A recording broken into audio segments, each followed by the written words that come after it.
We've got a new leader at the U.S. Open at Winged Foot. 2018 Masters champ Patrick Reed has a one-shot lead on Bryson DeChambeau. Round 1 leader Justin Thomas +3 in round 2. He's 2 shots off the lead at 2 under. Meantime, Tiger Woods and Phil Mickelson won't be playing the weekend, both missing the cut.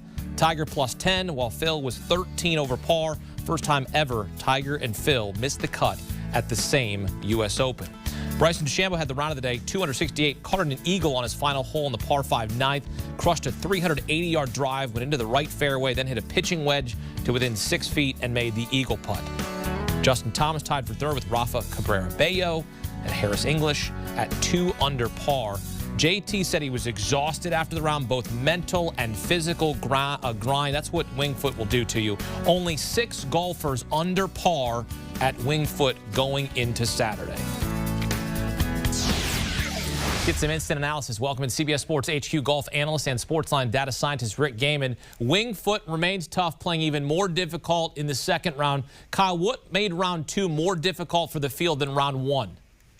Well, there are a lot of different factors. You know, the greens firmed up. I saw a ball that Rory hit into the 9th hole. It bounced what looked like over the pin. It was kind of a weird angle, but you saw balls bouncing all over the place. You're going to see more of that, I think, on Saturday and Sunday.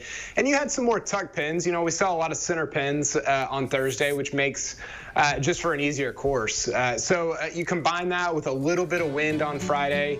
And look, if you're 2 over, 3 over even, that's not a bad score. I think the average on the day settled around 75. So it was definitely more of a war on Friday, which to me is a ton of fun and sets up nicely for the weekend.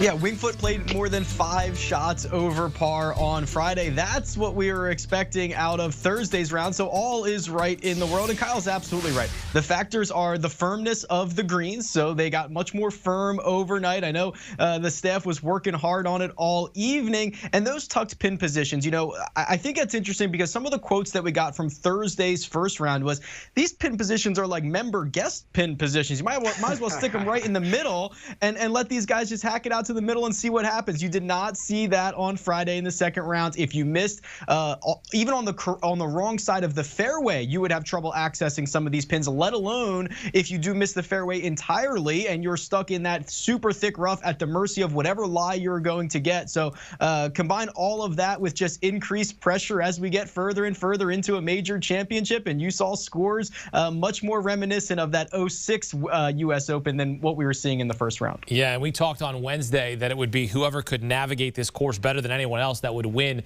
the U.S. Open. 2018 Masters champ Patrick Reed has a one-shot lead on Bryson DeChambeau. Kyle, what did you see from Reed and DeChambeau in the second round? Well, it was interesting with Reed because he's just been scrambling like crazy. I mean, this guy's only hit 10 fairways through the first 2 rounds, and he just scrambles and scrambles and scrambles. He's hitting good approach shots as well. You know, it's going to be interesting to see if the driver gets him into trouble on the weekend because he's just not giving himself great positions off the tee, and yet he continues to score and he continues to score. So I think he is such an interesting guy going into the weekend. And then Bryson's applying kind of this new strategy, this new formula to a course where I didn't think it would work. He's hitting it as far as he can, then he's going to get it and hitting wedge and trying to make birdie or eagle. Like you mentioned at number 9, his last hole of the day, he hits it 360 off the tee.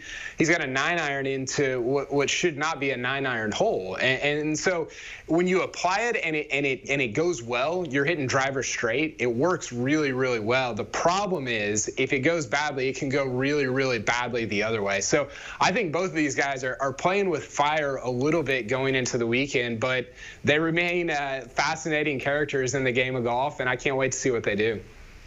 I'd like to make the argument that both of these guys are willing themselves or have willed themselves to the top of the leaderboard. Kyle's absolutely right with playing with fire. I mean, Patrick Reed is doing it in a way you're really not supposed to, relying on his short game, which is, of course, one of his strengths, and just finding a way to get the ball in the cup. I mean, he was almost geeking out in his post-round interview in a good way, where he was thrilled with some of the work that he had done in practice rounds and learning some of the subtleties of the green greens. And we've talked about him being kind of a low-key big game hunter. I mean, he's won, playoff events. He's won WGCs. He obviously has the green jacket in his closet at home. I mean, this is a guy who finds himself at the top of really difficult leaderboards. And then Bryson DeChambeau, kind of similar. You know, he attacked the pins that he was able to when he was playing out of the fairway, and he took his medicine when he was hitting the ball into the rough off the tee. And to Kyle's point, that only works as long as you're hitting fairways. And if he stops hitting fairways, you're unable to attack those holes.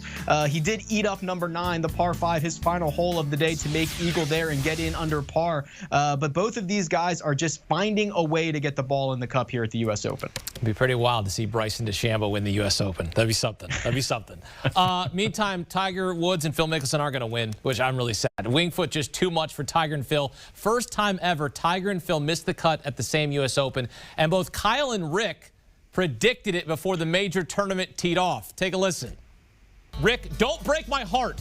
Who's your pick to miss the cut? Don't say Phil Mickelson or Tiger Woods or Dustin Johnson. Don't take these guys out of here. All right, we might just have to go straight to Kyle then, because I am going with Phil Mickelson to miss the cut. And unfortunately, I'm going to follow that up and say that Phil's partner in crime over the years, Tiger Woods, is also going to miss the cut.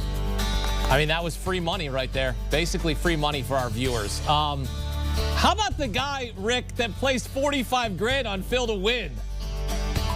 Yeah, not so good. That worked once when that guy got it right on Tiger at the 2019 Masters, but 45K down the drain. I'll tell you what, if he wants to make any more $45,000 bets on Phil Mickelson, I'm happy to book those personally. I don't think there's much risk involved in it.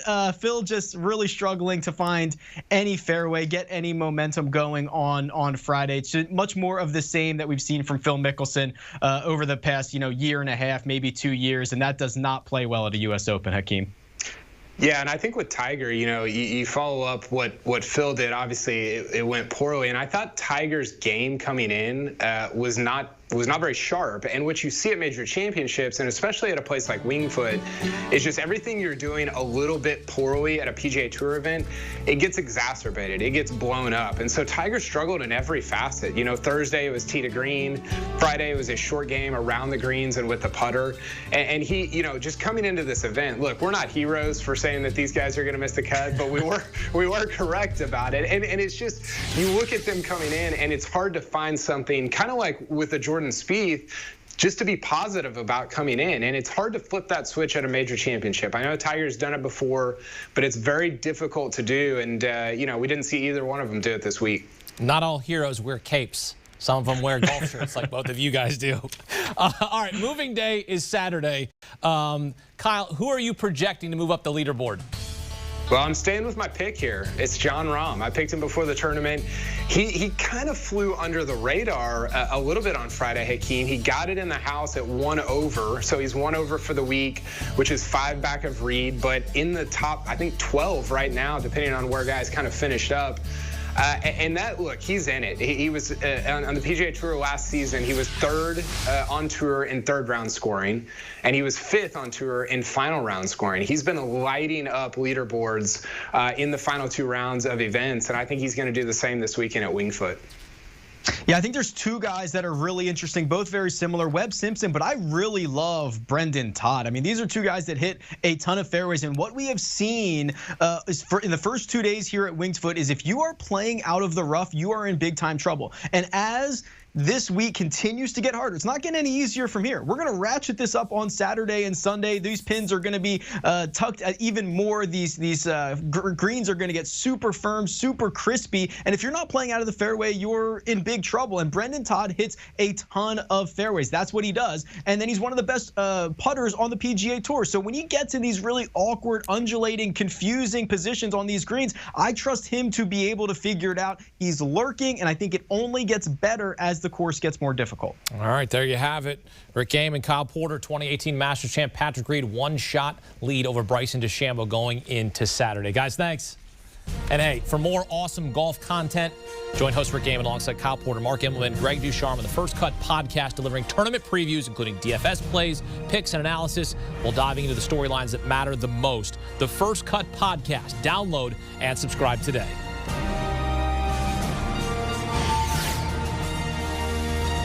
Want a sports network that delivers everything that matters about the game? The highlights, the picks, the instant analysis. No yelling, no fake debates, no politics. Hit the subscribe button and never miss a moment.